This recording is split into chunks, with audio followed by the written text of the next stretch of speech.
Hello and welcome to episode 169 of Magic Rays of Light, a podcast exploring the world of Apple TV and so much more. Brought to you this week by our sponsor, InnoReader. Boost productivity and gain insight with AI-powered intelligence tools. I'm your host, Sigmund Judge, joined as always by my co-host, Mr. Devon Dundee. And, well, that canned applause is something we should do more, Devon. I'm joking, of course. Instead, it's a bit of a segue bit from canned applause to cans applause. This last week, lots of news, lots of first reviews coming out of the Festival de Cannes in France. Prestigious festival. Lots going on, which we will be getting into a little bit later in this episode. But one of the things that has become a bit of a tradition is during these premiere screenings of all of these upcoming films, afterwards, as the credits are rolling, people stand up and applaud. And this applause can go on for quite a while. It's not just a polite, very, very good, very nice, like we've just done. We are talking of applause normally averaging about 5 to 6 minutes, but this applause can go on quite a bit, as experienced with the record in 2006 being 22 minutes for Pan's Labyrinth. Wow.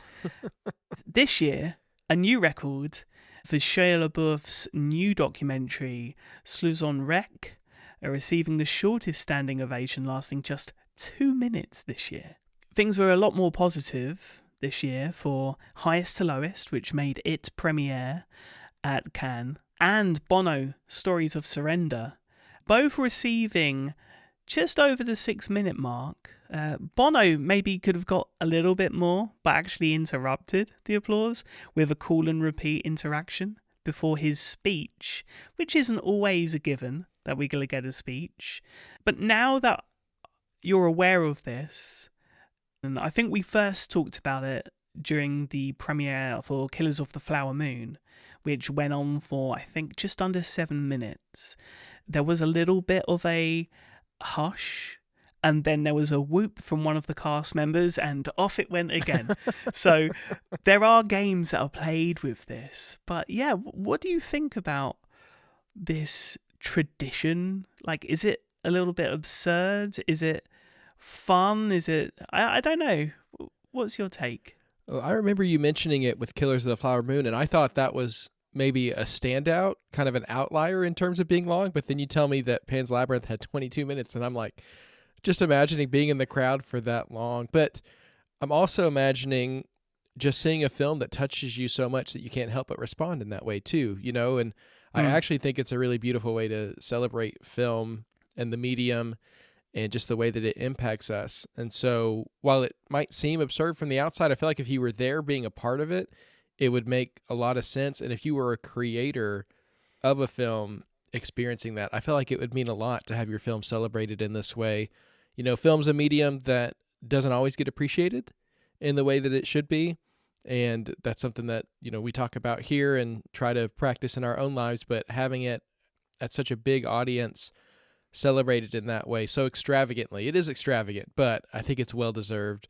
And so, yeah, I think this is a lot of fun and very cool. And I'll just say, you know, a 2 minute standing ovation, while in context that may not be very long, that's still more than a lot of people get. So I think it's great that they celebrate the films in this way. And I also think it's awesome the way that Cannes has leaned into it and made it a part of the marketing of the festival by publishing the videos.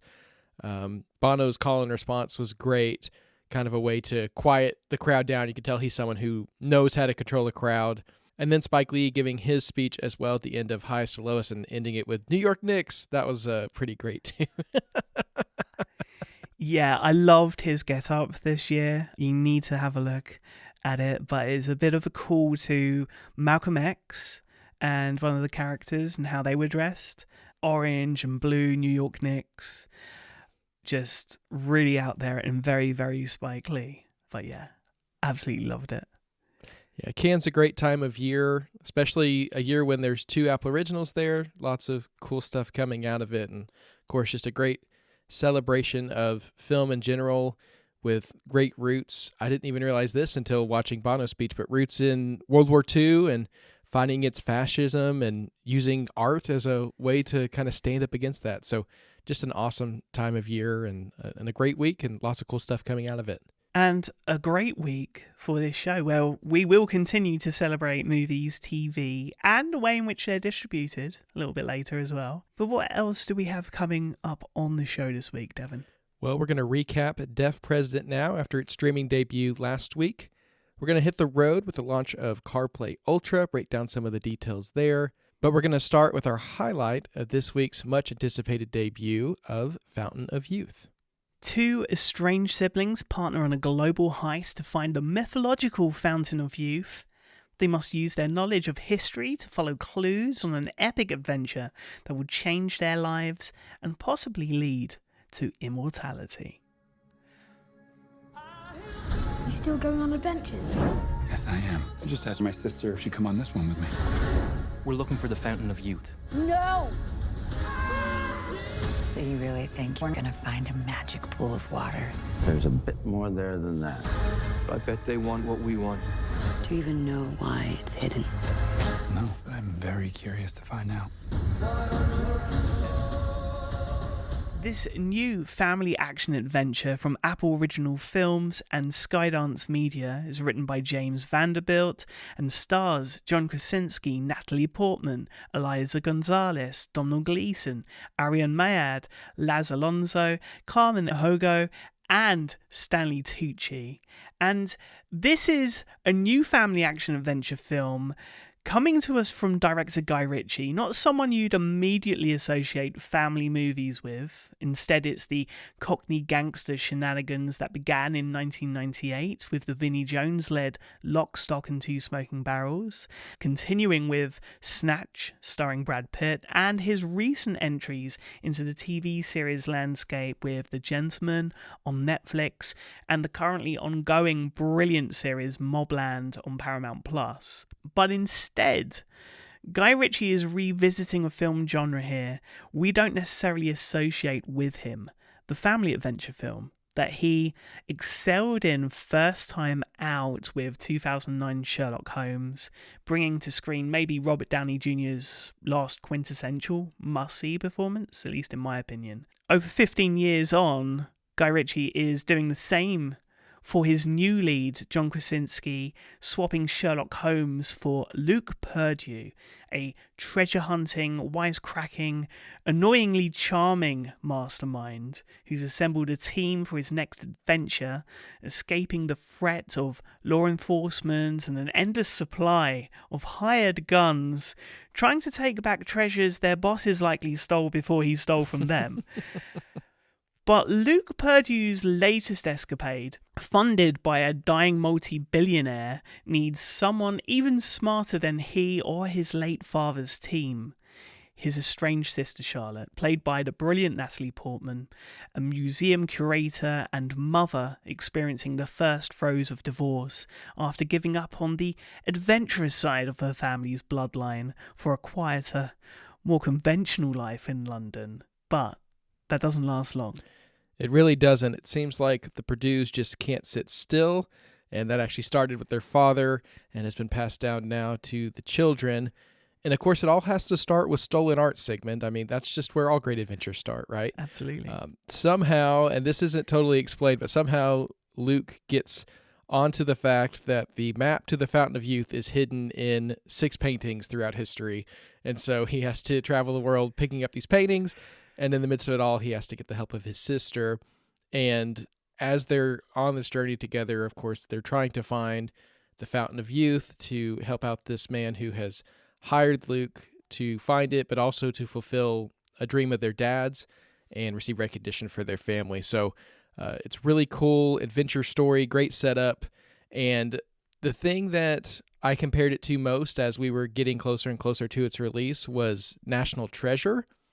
And I have to say, having seen it, this was literally National Treasure with maybe the tiniest bit of Indiana Jones throw in for good measure. And I absolutely loved it. I thought this was so much fun. It was an easy watch with a ridiculous premise, which is what you need for this kind of thing, right? And it just invites you to laugh and enjoy the spectacle. And you described it as a family adventure, and I would totally agree with that. And my son Noah even sat in with me for a scene or two. He's still pretty young for that kind of thing, but he did really enjoy some of the sets and the practical effects that were going on during the adventure. Mhm. And at one point, he literally was just sitting with his jaw open, staring at the screen, and he went, wow. And that's what you want with a young one watching a film, right? I mean, what more could you ask for? It's just a fun ride, which is what it's trying to be, and it really succeeds in that. John Krasinski and Natalie Portman make an amazing leading sibling pair. Whoever cast them as brother and sister, that was just such a smart move. Luke's a blend of goofy and suave. Charlotte's the responsible one who can't help but get dragged back in. I relate to that. I'm the older sibling, the one who gets drawn into the shenanigans, and their dynamic was really great. The way she resists, but then also once she finally leans into it, how she's so good at that life. I think the family element is a lovely, wholesome addition that also gives the audience an anchor to hold on to in the midst of the globetrotting chaos, because while all the wackiness happening around them does feel kind of outside the world of reality, their relationship and the way they talk about their dad feels very, very real, and it gives you something to hold on to and an emotional link as well. On a technical level, it's really well shot and blocked with some really engaging action right from the very first moment and really gorgeous set and locations. You can tell that there was a lot of care and money, of course, put into this film, and it shows. It shows that something that's fun and meant for a wider audience doesn't necessarily have to be cheap or dumbed down or not look as good. You can have that really nice look while also making something that appeals to a lot of people. So while it's not particularly prestige or breaking any like super new ground, I would say this is the perfect title for a Friday family movie night. It instantly teleported me back to renting National Treasure for the third time from the movie store and sitting down with my family with some popcorn on a Friday night and just getting to enjoy the adventure together. It gave me very much that feeling and something that I enjoyed. And I'd say just kind of looking at how it landed on Apple TV Plus, I think it's a great addition to the library. This is a genre, an area that there isn't a ton to offer on Apple TV Plus in terms of there's great kids and family stuff that people can watch together, but in terms of just a single thing that the whole family can sit down and watch together and it hits all the different age ranges, I think this is up there with one that I know you didn't love, Sigmund, but it did strike a chord with people, and that's The Family Plan. I think it's very much in that vein in terms of just appealing to the whole family and being something that we can watch together. And I think that's a great addition to the library.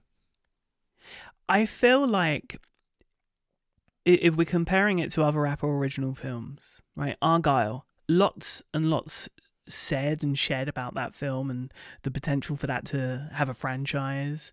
And I don't know, when watching it, it wasn't quite family enough and it wasn't quite adult enough. It kind of was in the middle of the two, and I didn't really know, actually looking back, who it best appealed to as an audience from a mainstream point of view.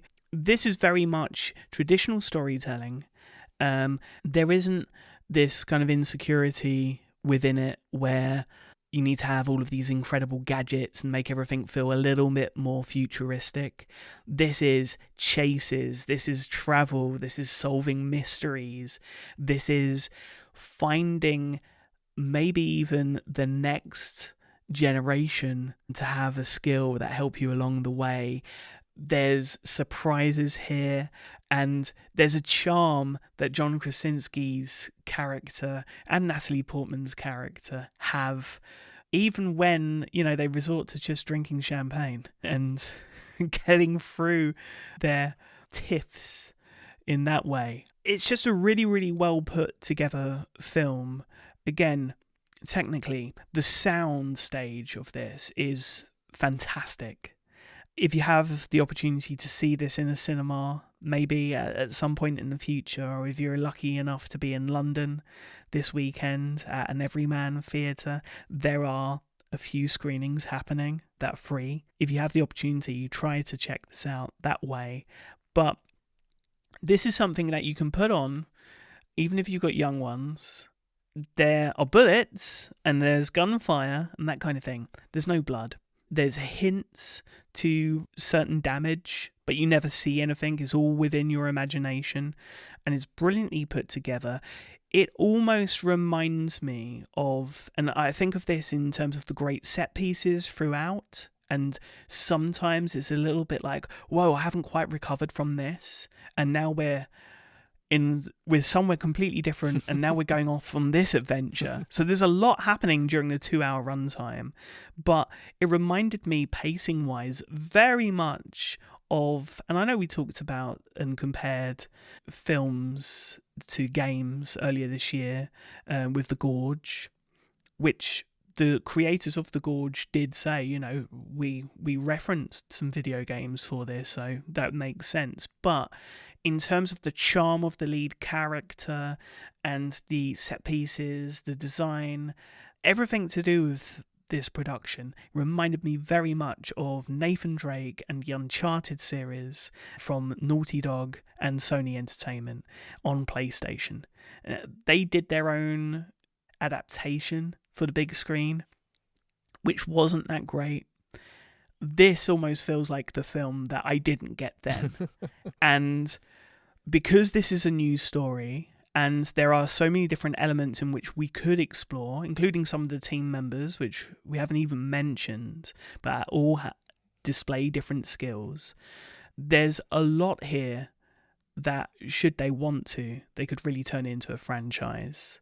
I do very, very quickly want to mention, we've mentioned the pairing of Natalie Portman and John Krasinski, but John Krasinski's character is also chased down by Isa Gonzalez's character, Esme, who is basically trying to get the stolen treasure back for whoever it may be, and is very much in control. And there is some chemistry going there as well, which is fascinating. There's just a wonderful play here where, okay, the main lead is male, but he really doesn't have a world to play in if it wasn't for his sister and for this kind of interesting, complex relationship with this character, Esme. All I can really say about this film is great casting throughout. Arian Mayad from Succession as well. Brilliant in his role as this detective who's trying to solve everything and almost has to play two parts against one another to get his man. Just in general, this was an absolute thrill. Again, not necessarily breaking any new ground, but it's doing traditional storytelling in a way that's going to appeal to so many. Absolutely. And I could see this becoming a classic, at least in my household, and I imagine in a lot of households. Like me with National Treasure as a kid, I could see this for other kids becoming that story in 20 years that they look back on as that movie that really caught their attention as a kid and got them thinking about traveling the world and history and diving into all these different mysteries that do exist in the world and wanting to solve them. And who knows, maybe we'll get some young archaeologists inspired by this film. I think that would be pretty awesome too. But regardless, Fountain of Youth certainly is worth checking out, and so we invite you to give it a watch when it premieres this Friday on Apple TV+, or as Sigmund said, if you're in the UK, check out your Everyman Cinema and see if any of those free screenings still have tickets, because that would be a great way to watch it as well. A global filmmaking affair, something that just wouldn't be able to exist, probably, with tariffs. We had that talk last week. But, you know, it really does show what an international filmmaking community can achieve. So many different locations to explore. And I guess one thing that was missing from this, because, you know, we always look for tie-ins, is there was no CarPlay in any of these cars that ultimately get trashed, I think, for the most part, during these chases. These cars weren't Aston Martins. They were ones that could be trashed, and therefore they didn't have CarPlay Ultra in them. But we did get our first look at CarPlay Ultra this past week, nearly 3 years after it was announced at WWDC 2022. The next generation of CarPlay, dubbed CarPlay Ultra, made its debut in these Aston Martin cars in the US and Canada.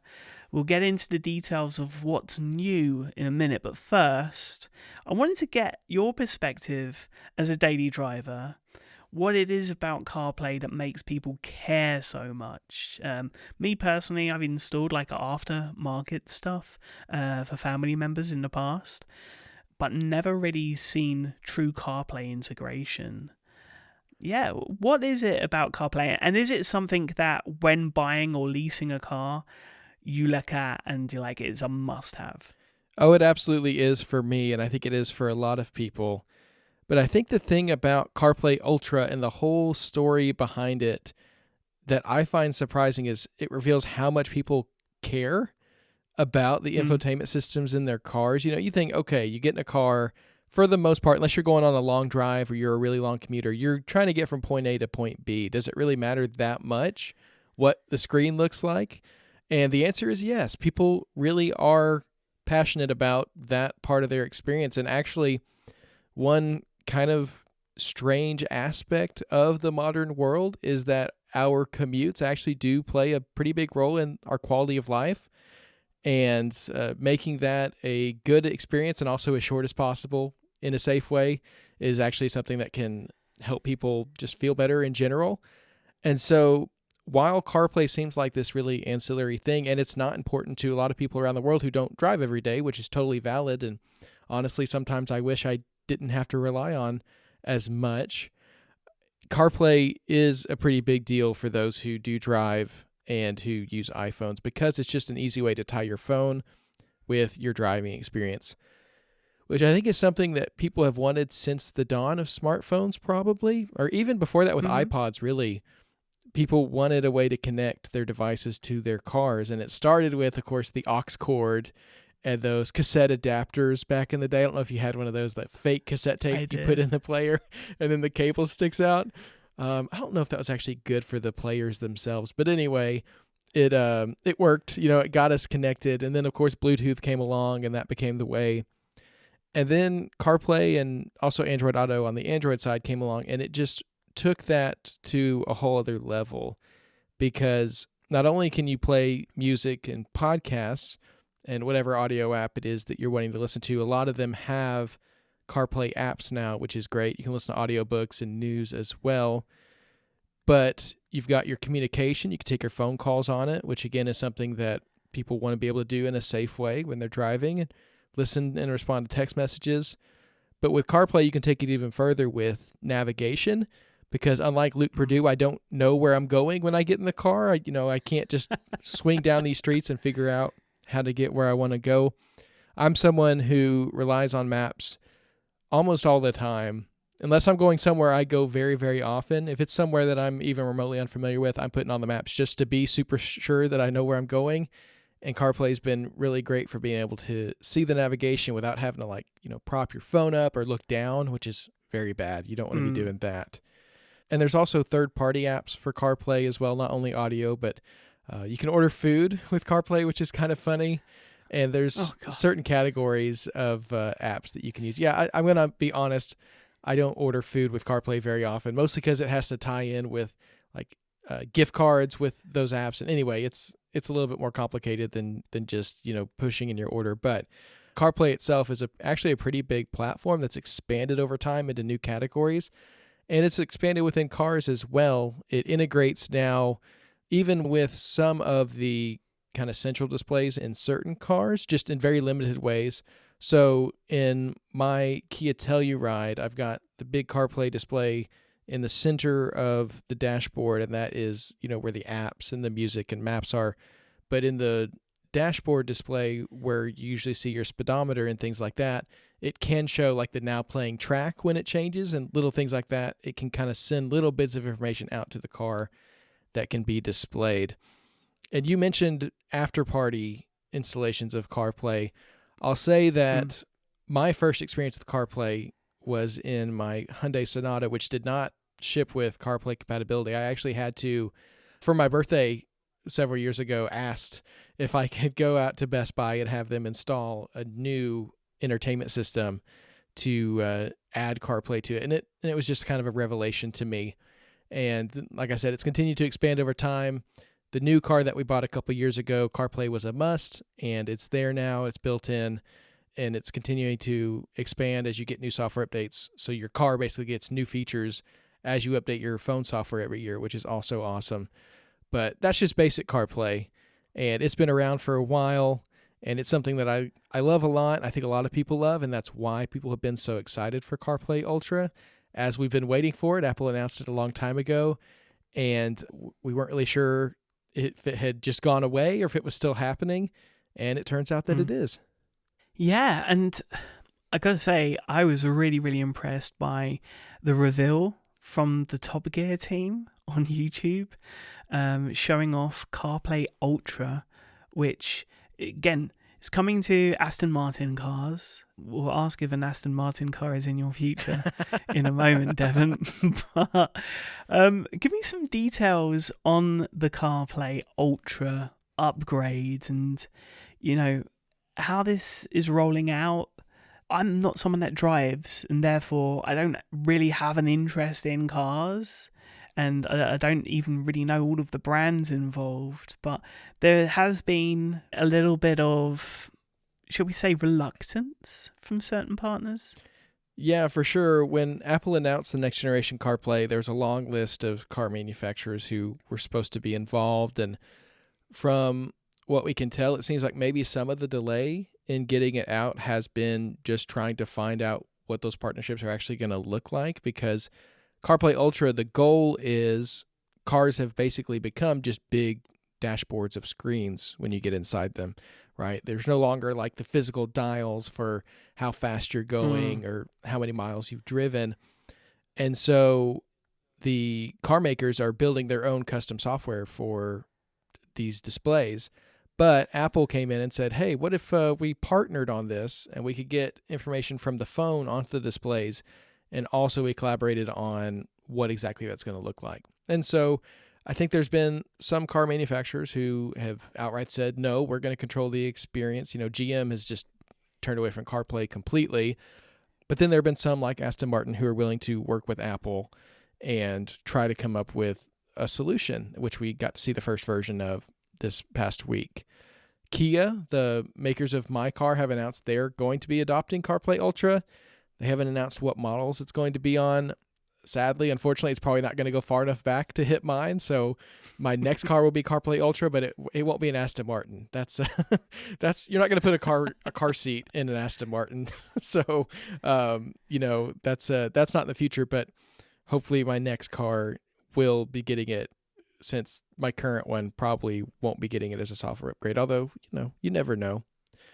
But what it does is it expands CarPlay to the entirety of the car's displays and controls. So it's not just about taking over more of the screen, it's also just about interacting with more parts of the vehicle than CarPlay has ever really been able to access before. CarPlay traditionally has been thought of mostly as entertainment with navigation as well, but it's been very limited to just, mostly what you're listening to and a little bit of what you're seeing on the central display, but it hasn't interacted with the actual elements of the car that you deal with every day, like your speedometer, like your AC controls, like adjusting your seat. I mean, these are things that are important parts of the car experience as well, but they've always been completely separate from the infotainment aspect of it. And so what Apple's trying to do is incorporate all this together in one comprehensive system that combines Apple's design with the identity of the car maker to create an elevated experience. And I love the video that you mentioned from Top Gear. There's a couple that we'll link in the show notes so people can get a little bit better hands-on view of what this actually looks like. But when you boot up the car, the software actually shows Apple CarPlay and also Aston Martin as the logos as it's booting up, which is very cool. So once you set up CarPlay Ultra, it's going to reconnect every time you turn your car on, and it's going to bring back up your settings that you had before. So It's not quite like CarPlay that we have now in the sense that the car starts and then the infotainment boots up. It's all going to start up together, and it's going to be a seamless experience. I think the first thing that you're going to be able to do and really notice with CarPlay Ultra is the theming of your display. So when you're looking at your speedometer and your tachometer and all the different things on your dashboard, I don't know about other people, but I've certainly thought about ways that I would improve that personally. And, you know, with modern cars, for the most part, there's not a lot of adjustments that can be made there. But with CarPlay Ultra, you can completely change the look of the dials, the colors. You can change the style of it. There's different themes that you can choose from. You could turn your speedometer into like a horizontal bar that fills up and down, which is very cool. The one that I like the most that we've seen is where you can put either your now playing or your maps navigation as like the big part of the display, and then the speed and stuff are all along the bottom. I think that is a really cool look as well, especially if you're in an unfamiliar place, being able to see upcoming turns and things like that right on the central display. I think that would be really cool. The other thing that really excites me about CarPlay Ultra is widgets on the ancillary displays. So not the one right in front of you, but the main one to the middle, and if there's any off to the sides as well. You can put what looks like standby widgets on your car's dashboard, which I think is just amazing. You could do the clock, you could do calendar reminders.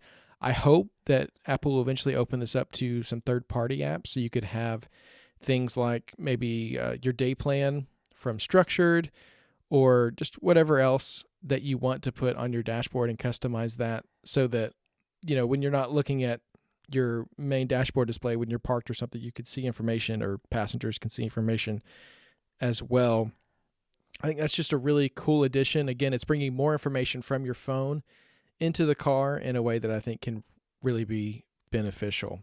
CarPlay Ultra also, as I mentioned, combines Apple's UI with the car maker's UI for different controls that also interacts with physical controls. So Apple has built a lot of new UI for like controlling the temperature in your car, or having different presets for, you know, turn on my seat heaters, things like that, that are very cool. And if there's any features that Apple hasn't built the UI for, there's this punch through mode where the car maker can actually put their own UI within CarPlay, so that you don't have to exit the CarPlay experience to get to those features.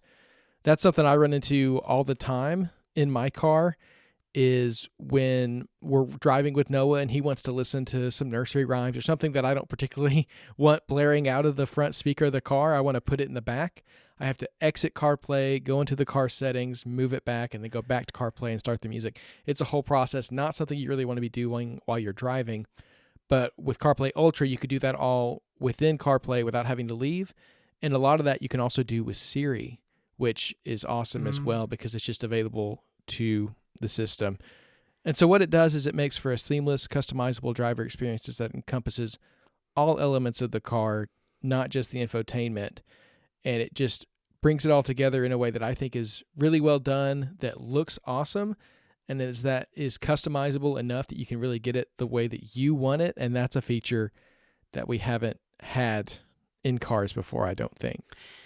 I do wonder, like, software-wise, looks incredible, right? I really enjoyed this walkthrough that I got to see. I love that everything is familiar, right? It's the big part of it for me.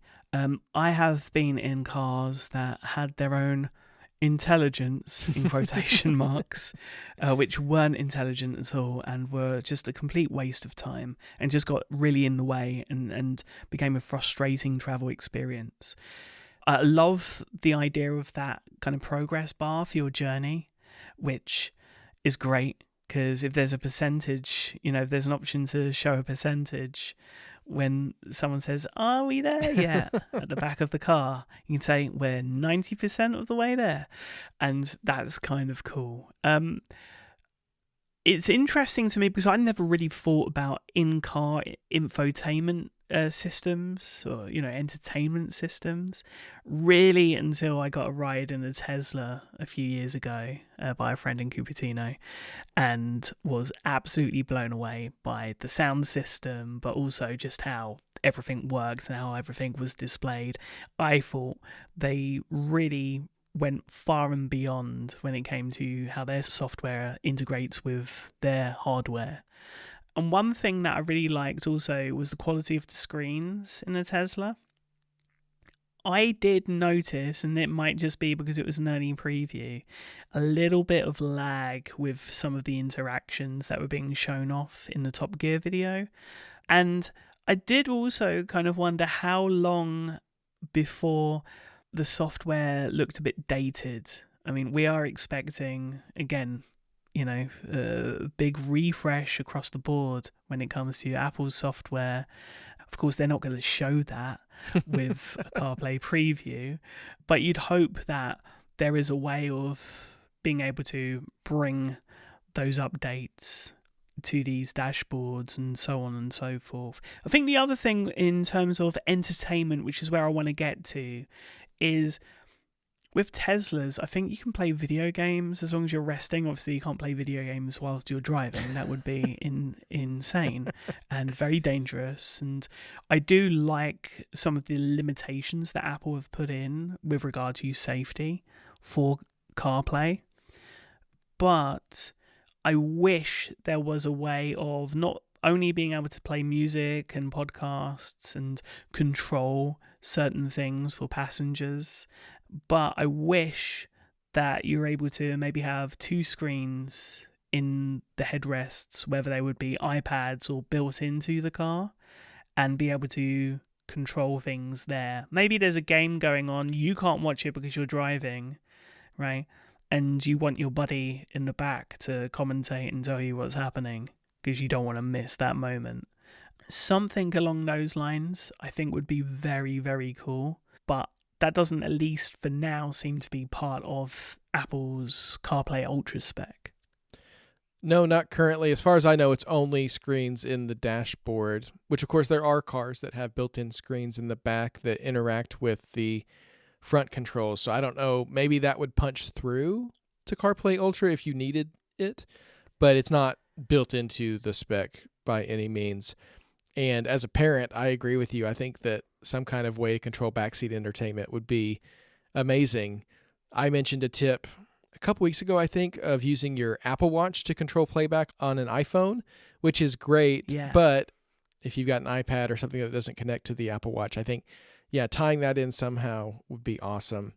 Of course, Apple's very, very careful with adding anything that could possibly be distracting to drivers because it's just a huge responsibility, right? Driving is a dangerous thing that a lot of people don't really take as seriously as they should, and phones are distracting enough as they are, and so Apple feels a responsibility, even with features like do not disturb while driving and things like that, to really make sure that drivers aren't being distracted by any of the technology. But I do think there would be a way to implement that would be less distracting, and so I hope to see that come to CarPlay Ultra in the future.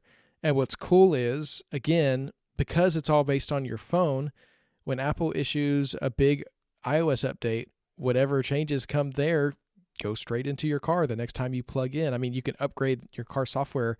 If they do that redesign and carry it over to CarPlay, it'll be there the next time you plug in your phone to your car.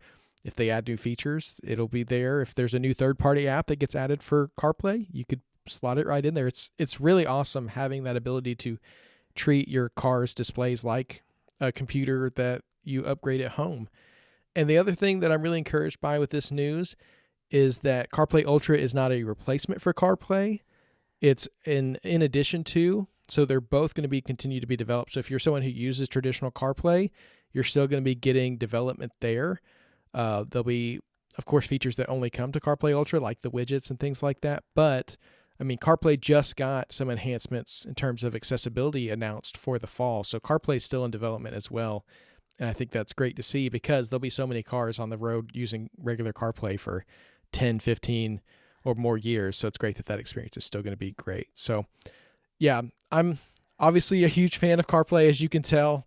And it's an ecosystem that I'm really, really happy that I get to implement as part of my daily commute. And I'm not going to go out and buy a new car for CarPlay Ultra, but it's certainly something I'll be looking for in my next car. And hopefully by the time I'm shopping, it'll be in the cars that will be in my price range. Sure. But really cool to see it get out the door after so long. This had to be a huge effort on both Apple and Aston Martin's part, and looks awesome. If you're interested at all in learning more about CarPlay Ultra, do check out those videos in the show notes because they show it off really well, and it's cool to see it in action. Very, very cool. Let's talk about an update that quietly happened over on Apple TV. Not just Apple TV, but iOS and iPadOS and everywhere you can watch your TV and movies. But this is specifically for movies. This is a Apple TV app upgrade that's only going to affect a small amount of avid movie buyers. But Siri now finally, and I think it's worth a finally, Siri now finally works with purchased movies that previously could only be accessed in the TV app's purchase library.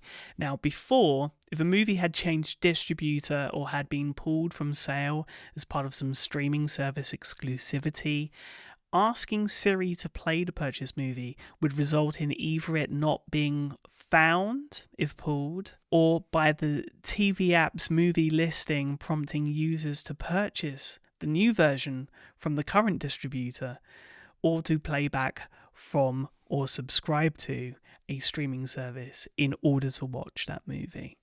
Which was something that I found deeply frustrating and deeply unsettling, considering I'd already paid for this license, and I felt as a customer, with the rare occasion that it did happen, and it was with some of my favourite showcase movies, and concerts do change distributor quite a bit, including Hans Zimmer's Live in Prague, which was the painstaking example that I've mentioned many, many times on this podcast. Anyway, this has all been figured out. What's changed is that previously purchased catalogue titles are now accessible via the listing page in the TV app or via Siri, meaning that the TV app's database is now integrated with previous purchases and not just what's available in the store today.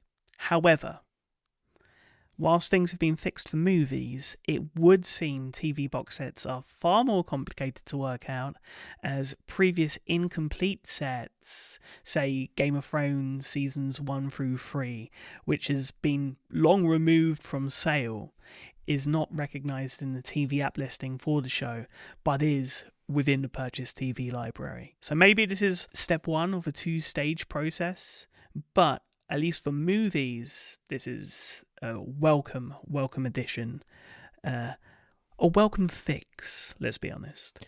And who knows what that means in terms of how the database is working now. Has the old iTunes database now been replaced with an improved one?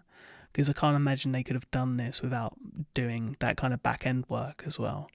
Yeah, this is great to see. Certainly a lot of effort put in on the back end at Apple TV to make this happen, so it is much appreciated. We want to shout it out, and of course, any film collectors who have been afflicted by this, we want you to know that you can now go back to using search or using your voice to play those films, which is great to see, and we'll keep an eye out for box sets next.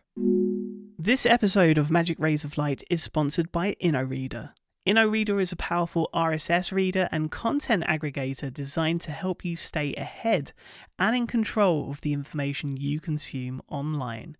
The new InnoReader Intelligence Suite introduces AI-powered tools that make it faster and easier to process large volumes of content, perfect for research for podcasts like this one, or for those in production teams for the TV shows and movies we talk about weekly.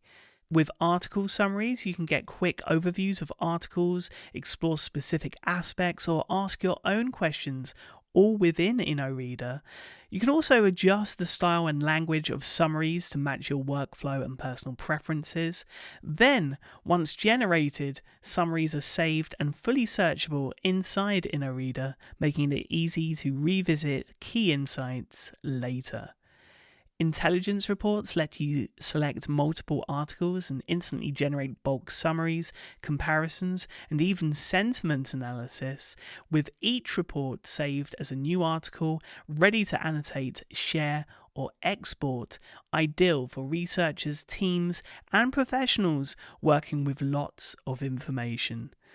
You're also in control of how AI is applied. Use InnoReader's built-in model and intelligence tokens, or connect your own OpenAI API key. Save time and boost productivity while staying informed with InnoReader Intelligence. Try InnoReader for free and explore AI-powered article summaries with a pro, custom, or team plan. Intelligence reports are available in the new Team Intelligence plan and as an optional add-on for pro and custom plans. Learn more and get started at InnoReader.com or use the link in the show notes. Again, that's InnoReader.com, InnoReader.com. Our thanks to InnoReader for their support of the show. Now, this next bit of news is something, I'm not going to call it a premonition segment, but I did hear someone, my co-host on this show, mention that this could be happening not long ago. Of course, I'm talking about the latest streaming service rebrand.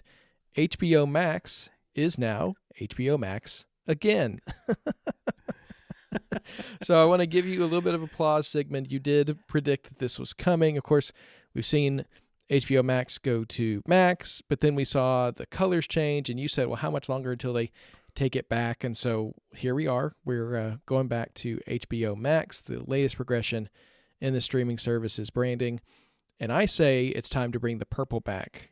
The black looks good. It's a nice transition. But if we're going back to HBO Max, let's go back to the original purple colors. I loved it.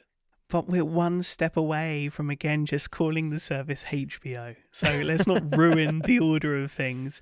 I thought it was interesting how the press release was kind of self-congratulatory, even though it was their mess in the first place. How you want to dispose of, the biggest name, really. I've got a funny feeling someone over at Warner Discovery was getting more and more irritated that Apple TV Plus was continuously being referenced as the new HBO.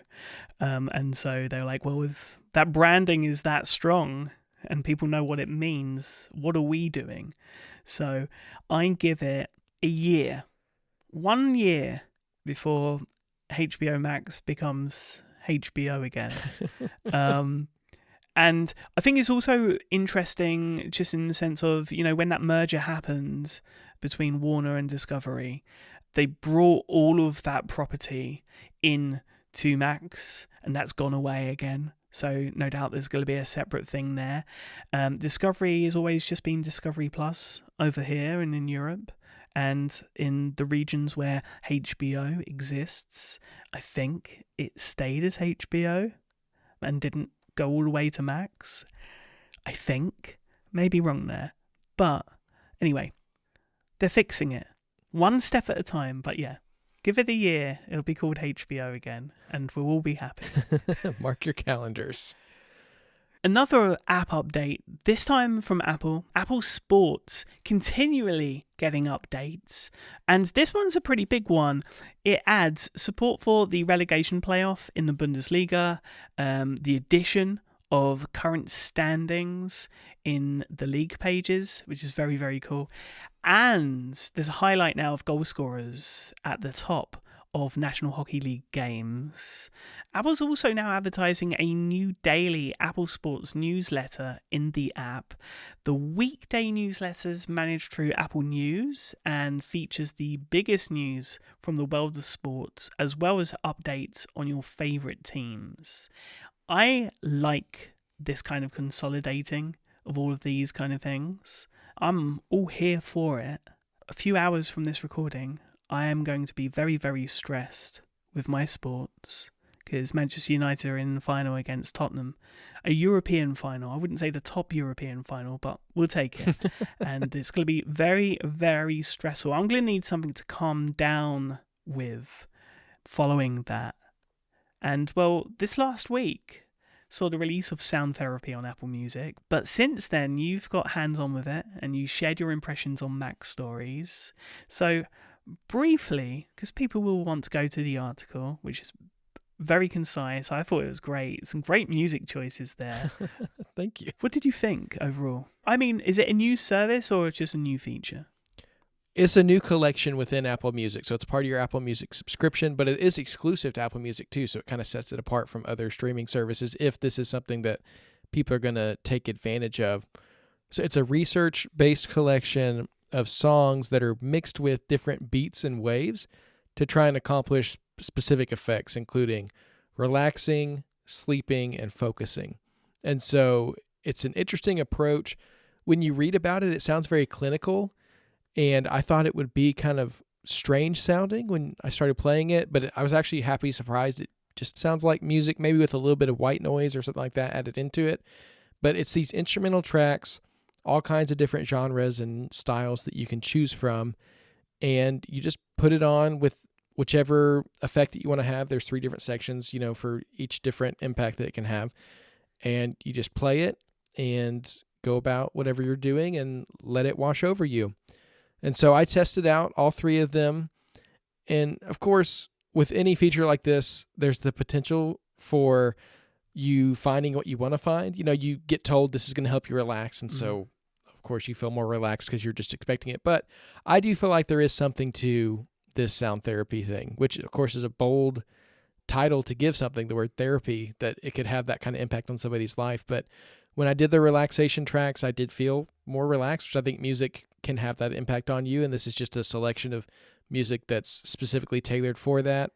I listened to some instrumental Katy Perry before going to bed, and I felt like it helped me get in that state, which is great. Anything to help me sleep is awesome. I mean, who wouldn't be relaxed through Katy Perry? Honestly, I absolutely go back to some of her earlier works. But in terms of use case, beyond just kind of going about your day, are there specific use cases? Well, the use case that surprised me the most was using it for focus while I'm at work. I was at work working on some things that I really needed to just laser in on and get done. You know how it is. You got that thing on your to-do list, and it really just, you have to stay with it until it's gone. And so I just thought, I don't usually listen to music while I'm working because it can pull me away from what I'm doing, and I want to just sit and bask in it. But I thought, let me just put this on and see what happens.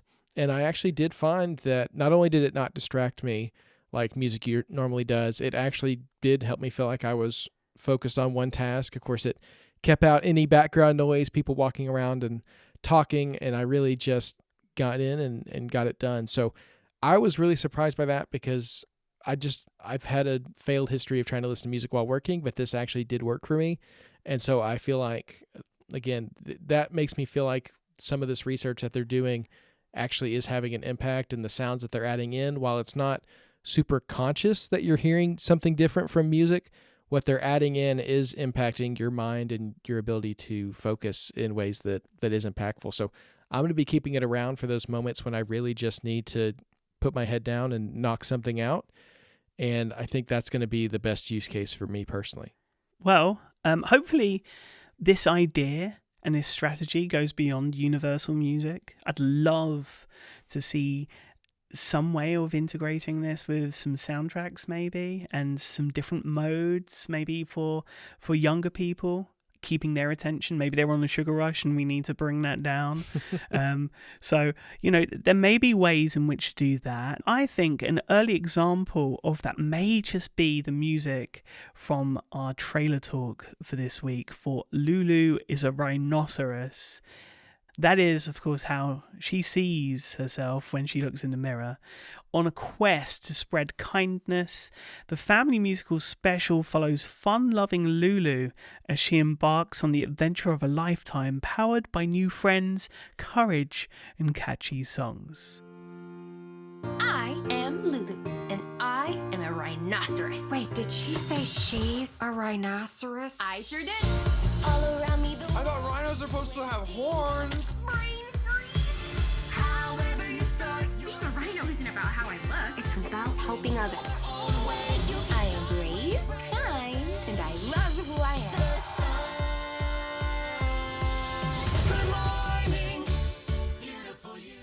Now, it's very unusual that we talk about a kids and family show this way. I think we've done it in the past with Peanuts, and we've got Peanuts news coming. But this is based on the beloved children's book by father-daughter duo Jason and Alison Flom, and it's an upcoming animated feature that comes with, I think, a distinct animation style from Bento Box Entertainment. We've seen them with Netflix's Hoops and Alien News Desk, even some work on Coldplay's music video for Aliens, alongside a couple of, I think these came out around 2021, 2022 time, 2 animations on Fox, those being Dogs Play Poker and Housebroken, which I wouldn't be surprised if we see maybe some cameos in this, but this follows a dog that is very adventurous. There's a edginess to the characterization of the different pets and the city wildlife in this, which made me smile, and it made me realize that whilst there's going to be songs that the kids are going to really enjoy, there is a bit of humor here that is clearly designed specifically for adults, as is the art style, I think, as well. It's not all perfectly pretty and beautiful, whilst colourful. It's got a bit of a worn vibe to it, if that makes sense. Yeah, I agree with you. I think this animation style, it reminds me more of some of more adult animation that we've seen, things that are more geared towards an older audience. But what I think probably what they're going for here is just a wider range to incorporate not only young children, but also their parents, and that's something I certainly appreciate when you get some humor that's thrown in there for the adults to make us laugh as well. So I think the style looks awesome. This is a great concept, of course, based on a book that kids already love, so there's going to be a built-in audience there as well. I'm definitely going to have to check this one out based on that animation style, but also based on the little clips of the music that we hear in the trailer. I'm always a big fan of original music, especially in kids and family titles. And so, this is one I'm looking forward to checking out for sure. Lulu is a Rhinoceros premieres May 30th on Apple TV+.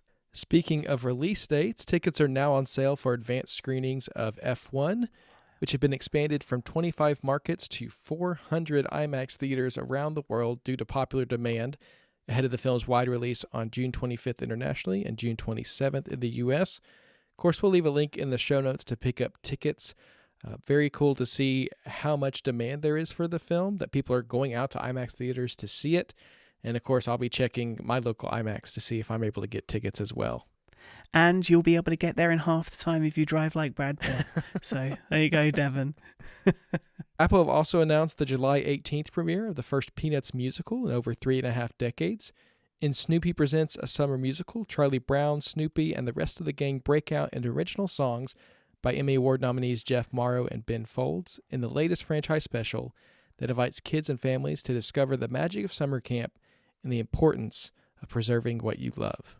Now, one thing is for certain, we love Peanuts, right? So this new 40-minute feature looks set to continue what has been a very special reinvigoration of the franchise, at least when it comes to on our screens and Apple TV Plus screens specifically.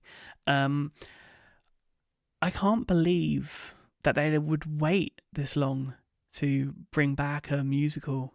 And as a musical fan and a Peanuts fan, you must be over the moon. Oh, most definitely. I actually didn't know that Peanuts ever did musicals back in the day, so I'm happy to see that. Of course, there's always been a musical element to Peanuts. It's just not been necessarily that style. So yeah, I'm happy to see that, and I'm really happy with the theme of it too, of summer camps. I personally grew up going to camps with church and with Boy Scouts, so I have a lot of affinity for that kind of vibe and that kind of experience that kids get to have. Did you have any love for summer camps growing up? I never did a summer camp.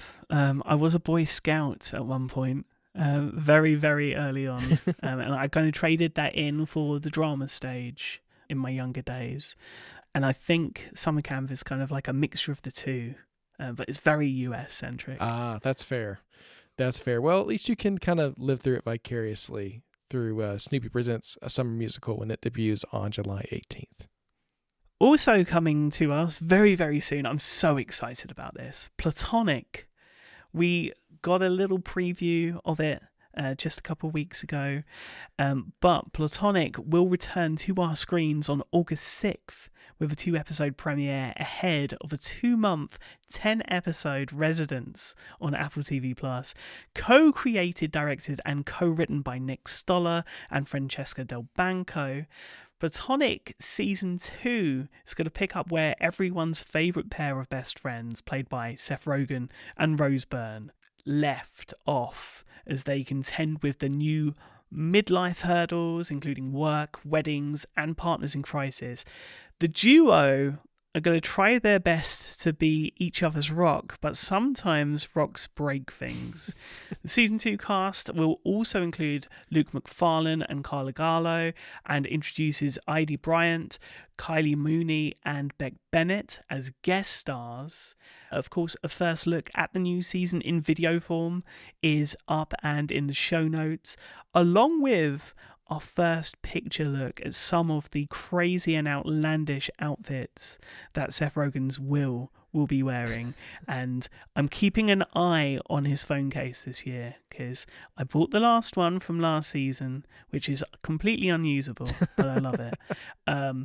It's a big pink old walkie-talkie case for your iPhone. Incredible. And it was cheap.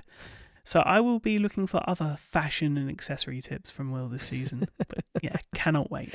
He pulls out his phone at the very end of the date announcement video, and you get a very brief look at the phone case. It looks like it's yellow and has maybe bunny ears on top of it, something like that. So yeah, I'm excited to hear your review of your new phone case when you pick it up. In production news, Women in Blue is currently filming and thus, of course, renewed for a second season at Apple TV+.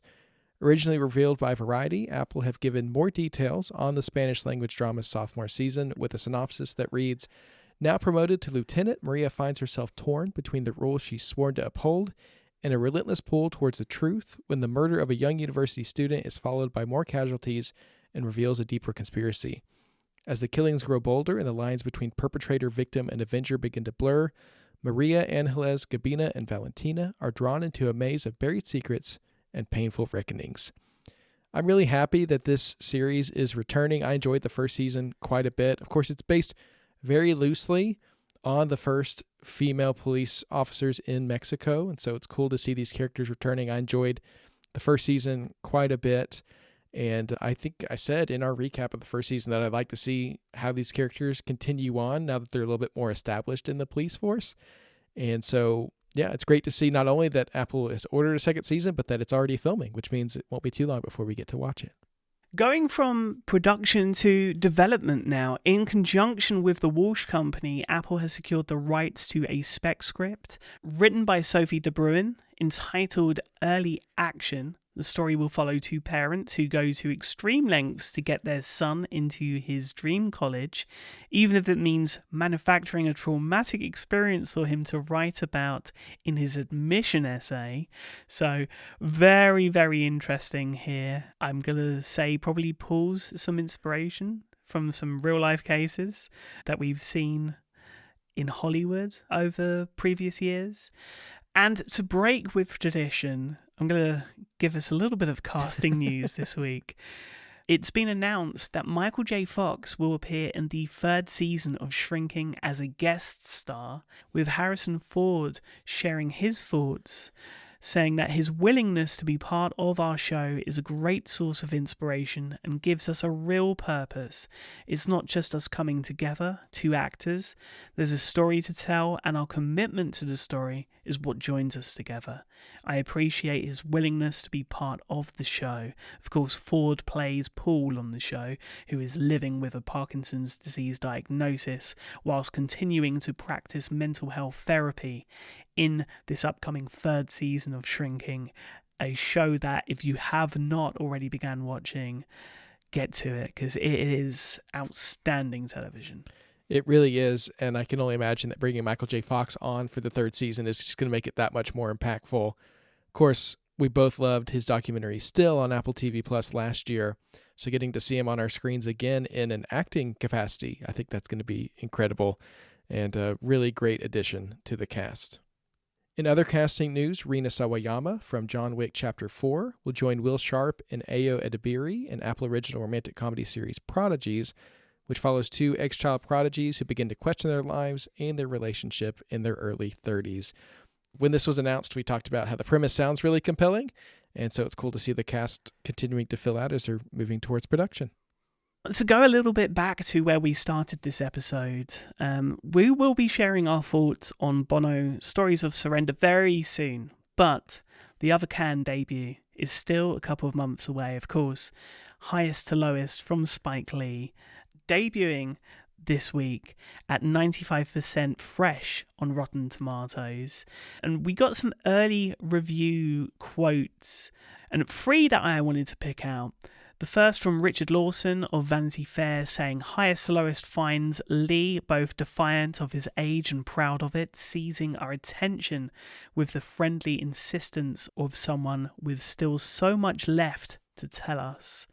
With Robert Daniels at RogerEbert.com saying, "Unabashedly epic, fiercely funny, and proudly black, Highest to Lowest might derive from a Japanese filmmaker, but its soul clearly resides in Lee."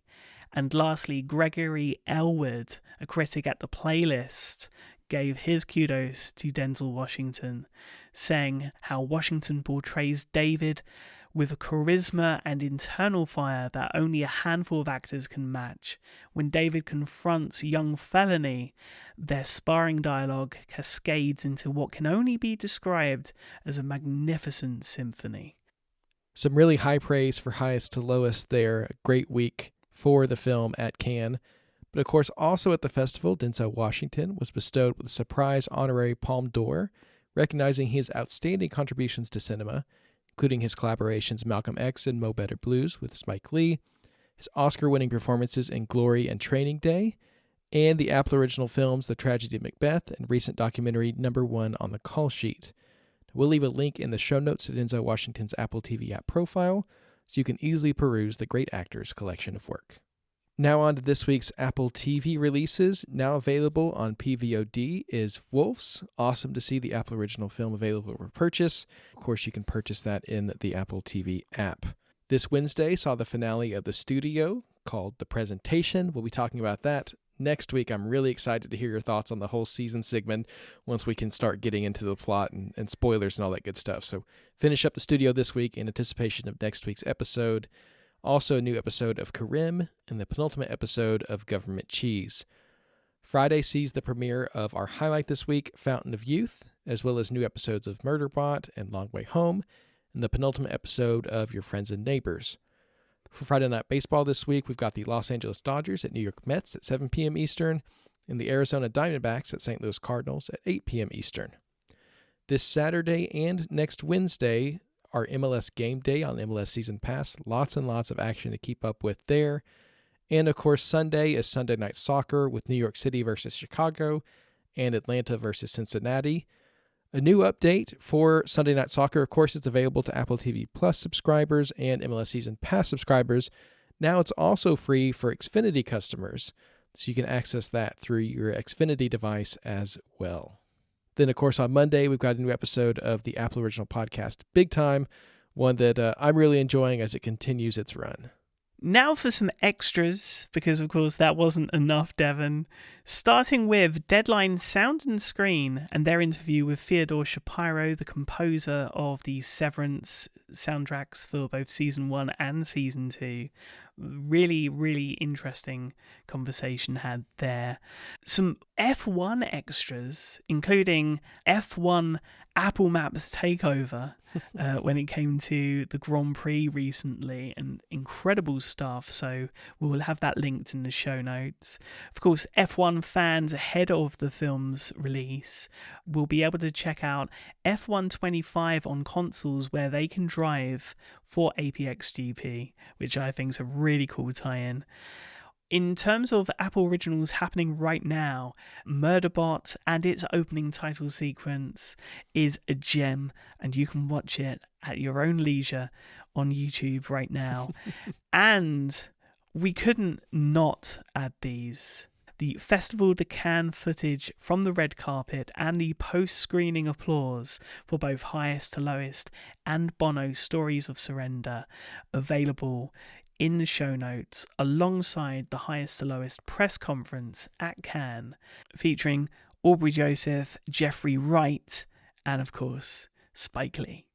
So very, very cool there, and a great year so far for Apple Original Films. And I think that's highlighted prominently by last week's release of Deaf President Now, a documentary that I got to see a little bit earlier than usual at Sundance this year, and then was shortly picked up by Apple thereafter, of a documentary where we discover the story of the greatest civil rights movement most people had never heard about. During 8 tumultuous days in 1988 at the world's only deaf university, 4 students must find a way to lead an angry mob and change the course of history. There's a firestorm this evening at Gallaudet University. The world's only deaf university. The school bypassed 2 deaf candidates for the school's presidency. We wanted to scream out, but how do you scream out in our language? Students block any entrance to the campus. We give up our soul to get a deaf president. This is not just a protest, it's a revolution. This is directed by Davis Guggenheim and Niall DeMarco, includes interviews with the Gallaudet 4, Jerry Covell, Brigitte Bornfro, Tim Rorus, and Greg Hilbuck, alongside University President I. King Jordan. It also incorporates archival and scripted elements, as well as an experimental narrative approach called Deaf Point of View, using impressionistic visual photography and intricate sound design to thrust the audience into the deaf experience, which was the biggest takeaway I had early on my kind of preview ramble about this. You finally got a chance to see Deaf President Now when it premiered on Apple TV Plus this past week. What did you think? I thought it was an absolutely incredible story of bravery and boldness, and one that I had not heard before. So really thankful I got to experience it in this way. Just seeing what these 4 students and, of course, their classmates went through, I can't imagine being put in a position to have to stand up for myself in that way, and the strength that it took to do so, and to really just put your foot down and say no more. You know, being at this university for deaf students, being run by people who don't understand your world and don't really have empathy for what it's like, or a recognition that the university is a very special place that needs to be run in a special way. Just wow. Deaf President Now, I mean, that slogan alone is so powerful. And seeing them holding up the signs and chanting it, and the way that they were able to carry out their mission and really make a difference, not only for their university, but for their community and for the world. Wow. Just absolutely amazing. I can't say enough good things about this documentary. I think I don't do this very often, but I went on social media immediately after watching it, and I said, if you have time this weekend, please watch this, because it's something that anyone, I think, can benefit from, learn from, and just take away not only this piece of important history, but just a greater appreciation for the deaf experience, for their resilience in this situation, but also just recognizing their way of being in the world, that it's valid, that, it's something that we can learn from. And, I really feel like I just learned so much from this. I could go on and on, because it really is that good, but it was also just fun to learn about the university itself. I mean, it was chartered by Abraham Lincoln. That's incredible. Like, what a cool piece of history that, again, I wasn't taught that in school. I didn't know that. And it's part of my country's history. So, I mean, why are we not learning about this kind of thing? It's really, really surprising that this isn't something that's more common. And hopefully this film is going to change that, right?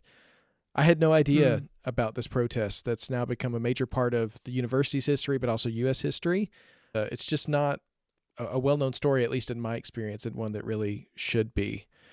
I think hearing it straight from the Gallaudet Four, the passion that overflowed in their protest, the fear that they had of retribution, because they shut down a university campus. Like, that's not something you could just do and not have any fear of consequences, right? The police were there. I mean, people were not happy about this, but the way they stepped up to take on power and win recognition for their community, it was just so inspiring.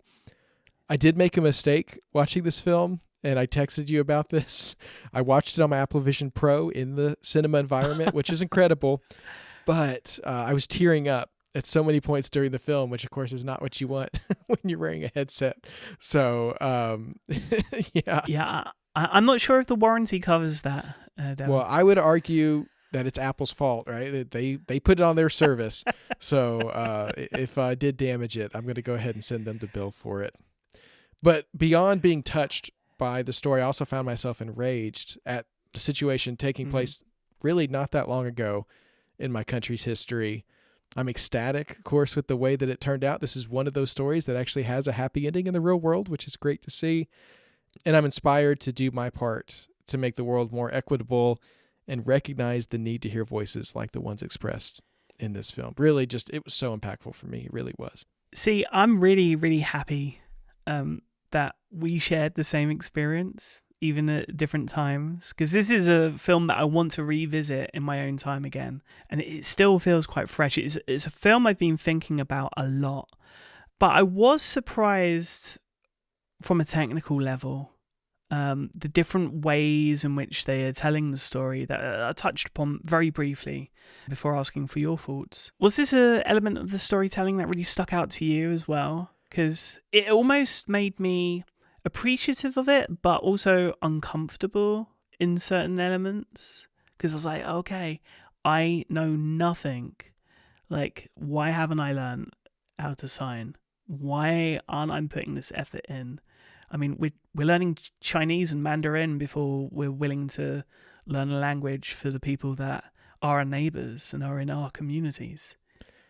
Yeah, I mean, I took away the same thought of the importance of signing, and really, I mean, I'd love to learn it as well. Maybe it's something we could try to do together, find a resource and get on it, because there are so many resources out there for it. And there's so much in this film that's communicated through sign, and then, of course, translated through a translator who's speaking out loud. There's a line, almost the first line in the film is one of the Gallaudet Four is sitting there and says, "What's this microphone for?" Right? Because they're signing, they're not speaking out loud as they're communicating. But it's just a very different experience to get to see them communicate in that way and see the expressions. I think, the way that signing is not a monolith, right? There's different ways of expressing yourself through sign and different theories on, how expressive you should be and how wide your arms should go. And you get to see those different aspects of their voices throughout the film as well. I think spending that much time with people who are signing to communicate, for me, really just showed the beauty and the depth of that language. And like you said, it's really something that should be more commonly spoken and understood. And of course, the whole process of the film was guided by members of the deaf community, both in front of and behind the camera. You could definitely tell that their voices were being shared, and that not only the subject matter, but also the crew behind the scenes, very much a part of the deaf community and listening to that community and the way that things are filmed and communicated. Those moments of silence during key points in the story to give us a small taste of the student's experience, I thought were so powerful. There's a moment when the head of the board of directors is trying to communicate with the students and, just feeding them more junk, basically, just PR stuff to try to placate and get them to calm down and move on. And the students won't have it, and they just start shouting, just a roarous crowd. And of course she says, "Well, I can't talk to you if you're going to be loud because I can't understand you." And then the audio cuts out, and one of the Gallaudet Four says, "Well, it wasn't loud for me. I could understand just fine." And that was so cool. Little moments like that to kind of, again, there's no way to fully equate the experience, but to give you a small, just little bit of a glimpse, so you can be a little bit understanding of the experience. I think that was really effective and well done, and maybe gave us a moment of not understanding what's being communicated in a way that we need that taste of humility a little bit, just to kind of develop empathy for the way other people experience the world. Yeah, and I think that's where this documentary is going to have its lasting legacy, right? It's a story that, again, hadn't been told up until now. I'm so glad it was Apple that became the exhibitors of this piece of work. Fantastic story. But where do you think it kind of leaves itself in terms of legacy, and not just the documentary itself, but I guess legacy building thereafter? Yeah, I mean, well, obviously the events themselves had a huge impact in a way that needs to be recognized. I loved the way the documentary talked about raising public awareness about the community and the university there, and actually kind of swaying public sentiment towards the whole ordeal in a way that really wrapped things up. I thought that was awesome, and the way it paved the way for the Americans with Disabilities Act, which, again, I'd love to see a documentary more about that part of the story as well, just continuing on and tying that in. So I hope this is going to be the first of many stories that are shared so beautifully by the deaf community and by people with disabilities in general. We need this kind of storytelling. We need to hear these voices. And this, I think, could be almost a template for how to do it well. And hopefully it's successful in a way that will inspire more filmmakers and more voices to latch onto these stories and give these communities the opportunity to share in this way. And hopefully they find a home at Apple TV Plus, because Apple's the place where we see stories that need to be told. And this is very much one of those. I'm so thankful that Apple was where this one landed. And I hope that Apple TV Plus could become a safe place for filmmakers from these communities to come and tell their stories. And I think that could set the service apart and also just be a great service to the world in educating people and getting these stories out there. Yeah, and I think as much praise as we have for this documentary, it has to be noted that, you know, we really want to see ASL options for Apple Originals across the board. It's something that HBO Max are playing with at the moment, and it's something that just feels right for Apple. I think both with Coda, the Academy Award winning picture, and of course Deaf President Now, but across the board is what I'd like to see. Anyway, Deaf President now streaming on Apple TV Plus. If you've not checked it out, please do, and if you have already, make sure other people are aware of this story. It's a real game changer. So that's what's streaming on Apple TV Plus this week, Sigmund. What can people check out throughout the rest of the TV app? Well, I think, talking of like stories never told, something that I'm really happy about in TV app highlights this week is Peacock and their emerging artist selection, including series, films and documentaries. There's a whole bunch of trailers to check out. We'll leave it at that, but I will be exploring all of those later this week. Then in terms of documentary, Pee-wee as himself on HBO Max, featuring interviews with the late Paul Reubens. The documentary tells the story of the incredible personality behind one of family entertainment's greatest minds.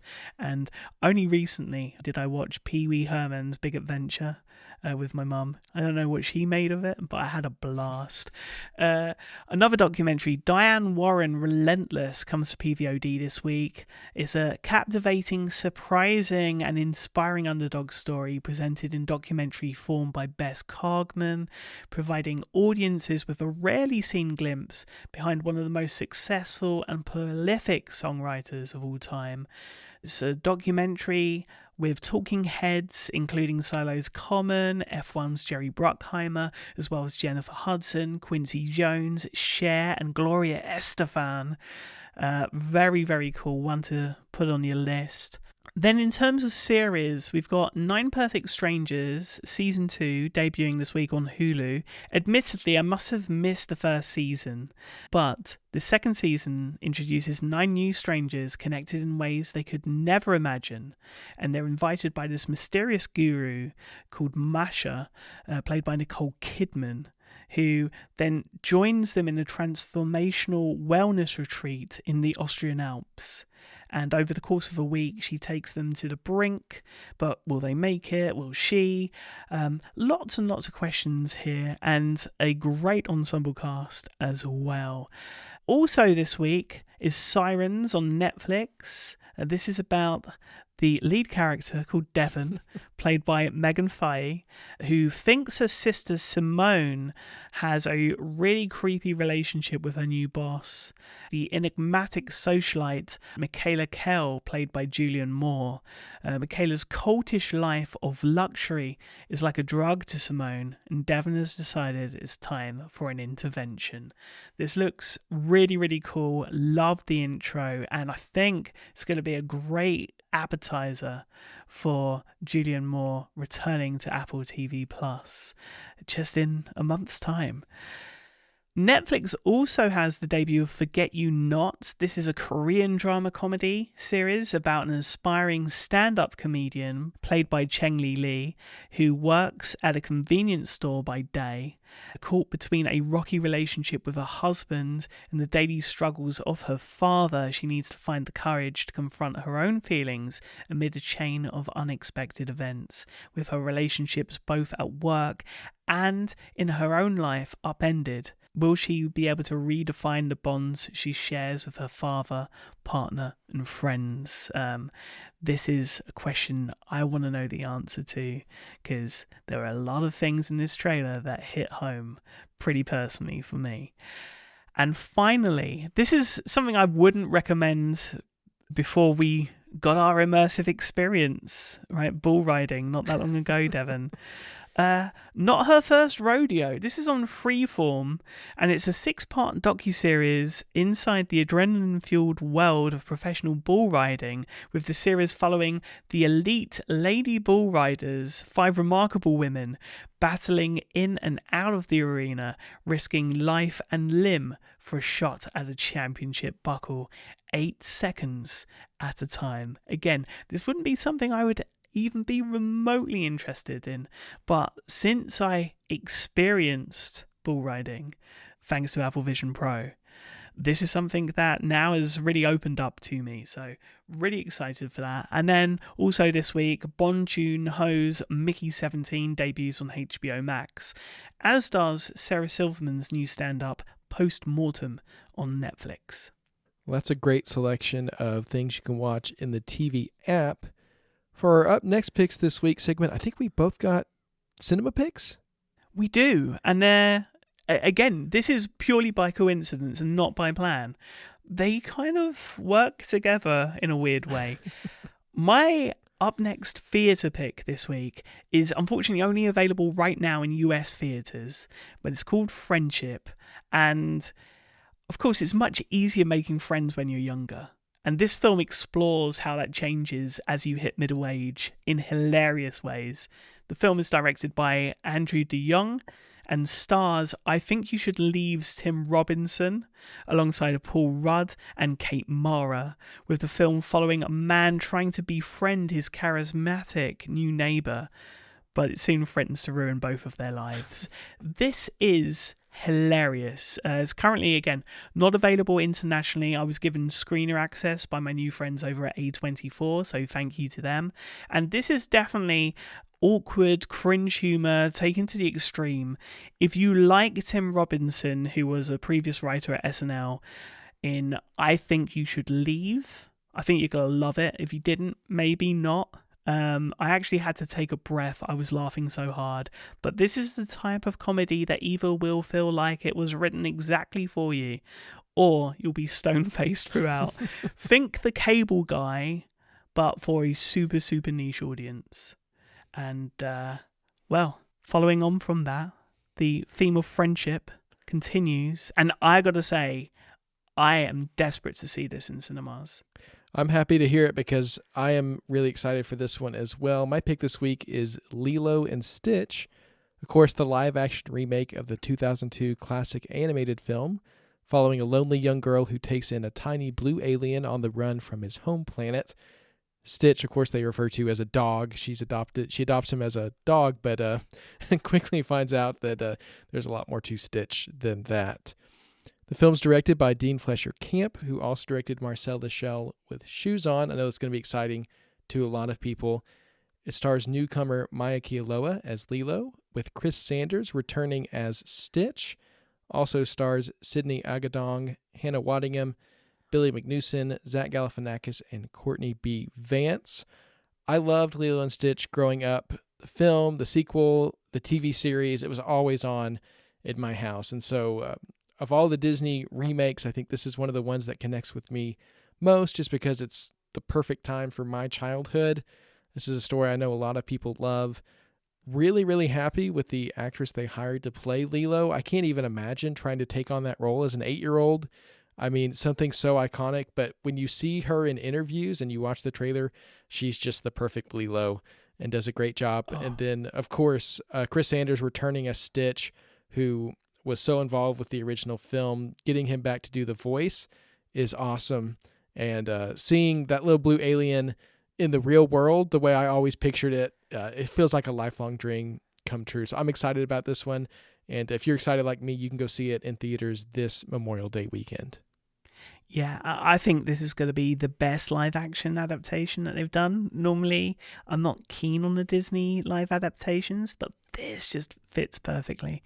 I was absolutely enamored by this trailer. I'm so glad you chose this as your up next pick. But yeah, 2 very, very different picks in theatres this week. And of course, both theatre picks are also available to add to your TV app watch lists. So if you can't get to a theatre right now, it shouldn't be too long before you can watch either film in the comfort of your own home or across any of your screens. Well, that's it from us this week. Thanks so much to everyone for listening. Of course, we always would love to hear from you, so you can contact us on social media via the links in the show notes, or you can reach out via our contact form, which is also linked in the show notes. A big thank you to InfoReader for their support of the show this week. We'll be back, of course, next week with a recap of the studio and more. So until then, stay safe, watch some Apple TV, play some Apple Arcade, and have a great week.